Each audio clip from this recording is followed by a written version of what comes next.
Good morning बच्चों, आप सबका फिर से स्वागत है। हम पढ़ रहे हैं, रिवीजन कर रहे हैं। कौन से लेसन का बच्चों? 14वें लेसन का। अब मैं 2-3 इसमें छोटे छोटे प्रश्न जो IMP प्रश्न है बच्चों, जो एग्ज़ाम में हर बार पूछे जाते हैं, उसको मैं थोड़ा समझाऊंगी। शायद मेरा थोड़ा समझाने से आपको फिर से समझ में आ जाए। हम यही प्रयास करते हैं कि आप बार बार बच्चों देखते रहो। थोड़ा बहुत भी आपने हमारा कहा हुआ सुन लिया तो थोड़ा बहुत फ़र्क तो पड़ेगा, है ना। धीरे धीरे तुमको वो चीज़ याद पड़ जाएगी। ठीक है, तो हमारा प्रश्न है, हम आज कुछ लेसन 14 का IMP प्रश्नों को कवर कर रहे हैं। उसमें पहला प्रश्न है, जीवन के लिए वायुमंडल क्यों आवश्यक है? कहीं भी जीवन है तो वायुमंडल क्यों आवश्यक है? अब देखो, एक ही ग्रह है जहाँ पर जीवन संभव है, और वो ग्रह है, कौन सा ग्रह है? पृथ्वी ग्रह। देखो, हमारे पास 9 ग्रह हैं, लेकिन वहाँ पर जीवन संभव क्यों नहीं है? क्यों? क्योंकि वहाँ पर वायुमंडल नहीं है। आखिर वायुमंडल क्या है?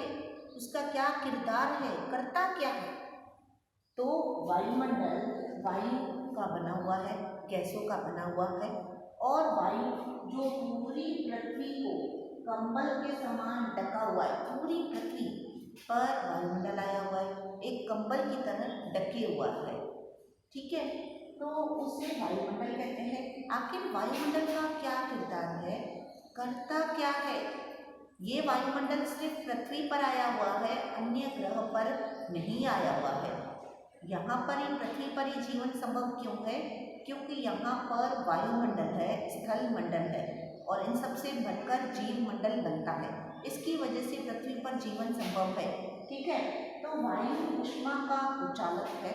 ठीक है, अब ये करता क्या है? वायुमंडल पृथ्वी के औसत ताप को, जितना भी दोपहर में तापमान होना चाहिए, समझो सूर्य की गर्मी तो बहुत पड़ रही है, लेकिन जो टेम्परेचर है उसको मेंटेन करके रखता है। जितना दोपहर को तापमान होना चाहिए, तो औसत ताप को दिन के समय, इवन पूरे वर्ष भर में नियत रखता है। नियत रखता है मतलब कंट्रोल करके रखता है, न बढ़ने देता है न कम होने देता है। देखो, अगर ज़्यादा भी गर्मी बढ़ जाती है तो परेशानी होती है, फिर बारिश हो जाती है, होती है कि नहीं? तो ये सब किसकी वजह से संभव है? वायुमंडल की वजह से। और ये वायुमंडल में क्या है? हुआ है बहुत सारी गैसेस, जो आपने पढ़ा। लेकिन यह वायुमंडल अन्य ग्रहों पर नहीं आया हुआ है। तो वायुमंडल का एक ही किरदार है, एक ही काम है कि जो दिन में जो तापमान है और जो रात में तापमान है, उसको नियत करके रखना, उसको नियंत्रित करके रखना, मेंटेन करके रखना। लेकिन आप जानते हो कि जितना सूर्य से दूरी पर पृथ्वी आई हुई है, उतनी ही दूरी पर कौन सा ग्रह आया हुआ है? उपग्रह, चंद्रमा आया हुआ है। लेकिन चंद्रमा पर जीवन संभव क्यों नहीं है? क्यों? क्योंकि वहाँ पर वायुमंडल नहीं है। वहाँ पर दिन के समय कितना तापमान होता है? बहुत सारा, 100 डिग्री से भी ज़्यादा। और रात के समय बिल्कुल माइनस में, यानी दिन के समय हद से ज़्यादा गर्मी और रात के समय बहुत ठंडी। तो क्यों? क्योंकि वहाँ पर वायुमंडल नहीं है। तो वायुमंडल का क्या काम है? तापमान को बनाए रखना, नियंत्रित करके रखना। ठीक है, तो वायुमंडल दिन में अचानक बढ़ने से कौन रोकता है? वायुमंडल क्या करता है? अचानक दिन में अगर तापमान बढ़ गया, उसको रोकता है, मेंटेन करता है। और रात के समय ऊष्मा को बाहरी अंतरिक्ष में जाने की दर को कम करता है। ज़्यादा ऊष्मा को, मतलब क्या होता है, रात के समय बहुत गर्मी नहीं, ठंडक उत्पन्न करता है, और रात के दोपहर के समय गर्मी है, लेकिन इतनी भी गर्मी नहीं कि लोग सहन नहीं कर पाए।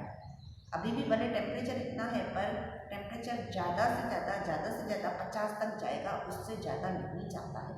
लेकिन चंद्रमा पर जो तापमान जाता है वो तो 100 डिग्री सेंटीग्रेड से भी ज़्यादा हो जाता है। और हमारे इधर ठंडी अगर होती भी है तो वो भी ज़्यादा से ज़्यादा -5, -8, -10, इससे ज़्यादा नहीं जाता है। लेकिन चंद्रमा पर कितना? -190 तक भी जाता है। तो देखो, आज हम पृथ्वी पर रह रहे हैं, हमें गर्व होना चाहिए, हमें सब चीज़ें मिली हैं, और हमें गर्व होना चाहिए कि हम मानुषदेह मिली है। ठीक है, तो अभी आगे अपरदन को कम करने के कौन से तरीके हैं, इसके पहले मैं प्रश्न बता रही हूँ। पहला ये वाला, मृदा अपरदन क्या है? अपरदन का मतलब क्या? अपरदन का मतलब भूमि का खराब होना, कटाव, या कह सकते हो खराब। अब देखो जमीन खराब आखिर क्यों होती है? समझो ये जमीन है, ठीक है, अब ये जमीन है तो इसकी जो ऊपरी परत है वो उपजाऊ परत है, जहाँ पर हम फसल बो सकते हैं। लेकिन अगर वो खाली है, पेड़ पौधे नहीं है, कोई फसल नहीं है, तो बहुत हवा बह रही है, बहुत हवा बह रही है, तो क्या होगा? ये ऊपरी परत चली जाएगी। तो पेड़ पौधे बोने से क्या होगा? पेड़ पौधे क्या करते हैं? वो जड़ें वो मिट्टी के कणों को जकड़े रखती है। वो भले कितनी भी हवा लगेगी ना, वो उपजाऊ परत को नहीं जाने देगी। ठीक है, तो भूमि का कटाव किसकी वजह से होता है? या तो हवा की वजह से या पानी की वजह से। समझो बहुत सारा पानी आ गया, बहुत सारा पानी आ गया, तो वो अपने साथ ऊपरी परत को बहा ले जाता है। तो क्या हो गया? भूमि का अपरदन, भूमि का खराब होना। तीसरा कारण, यदि आग लग जाती है, किसी वजह से आग लग जाती है, तो जमीन की ऊपरी परत खराब हो जाती है, या तो बर्फ गिरती है। तो इन सभी कारणों की वजह से अपरदन होता है। लेकिन अपरदन का मतलब क्या? तो मृदा के महीकरण, उपजाऊ परत का नाश होना, जमीन की ऊपरी परत का नाश होना, उसे ही हम कहते हैं भूमि का अपरदन। खराब होना वही कहलाता है, जमीन की उपजाऊ परत का खराब होना, जमीन की ऊपरी परत का खराब होना, उसे ही कहता है भूमि का कटाव, भूमि का अपरदन। ठीक है, अब यह किसकी वजह से होता है? हवा की वजह से, पानी की वजह से, बर्फ की वजह से, आग की वजह से, जो मैंने आपको अभी बताया। इन सब की वजह से या तो हम जमीन के अंदर कृत्रिम खाद डालते तो हैं, लेकिन अगर ज़्यादा मात्रा में डालेंगे ना, तो जो उपजाऊ परत है वो नष्ट हो जाएगी। ठीक है, तो आखिर इसको ठीक कौन करता है? पौधे। तो पौधे की जड़ें अपरदन को रोकने में सहायक होती हैं। चाहे जितने भी पेड़ पौधे होंगे ना, जंगल होंगे, तो वो क्या करेंगे? पानी को रोक के रखेंगे, हवा को रोक के रखेंगे, ताकि मिट्टी के कण नहीं जा पाए। तो बच्चों प्रश्न क्या था? मैंने कहा था प्रश्न ये है, अपरदन को कम करने के उपाय। पर मैंने ये सोचा पहले आखिर अपरदन होता क्या है, आपको बता दूं। तो अपरदन का मतलब भी यही होता है कि भूमि का खराब होना, जमीन का खराब होना, जमीन की उपजाऊ परत का निकल जाना, उसे ही हम कहते हैं भूमि का कटाव। आखिर वो किस वजह से खराब होते हैं? वो खराब होते हैं हवा की वजह से, पानी की वजह से, बर्फ की वजह से, या ज़्यादा से ज़्यादा मात्रा में कृत्रिम खाद का उपयोग कर दिया, या आग लगने की वजह से। तो आखिर इसको रोकने के उपाय क्या है? समझो जमीन तो खराब हो रही है, जमीन खराब होगी तो क्या मैं इस जमीन का फिर से उपयोग नहीं कर सकती? कर सकती। तो उसके लिए हमें क्या उगाना चाहिए? ज़्यादा से ज़्यादा पेड़ पौधे उगाने चाहिए। Grow more trees. क्यों पेड़ पौधे? पेड़ पौधे करते क्या हैं?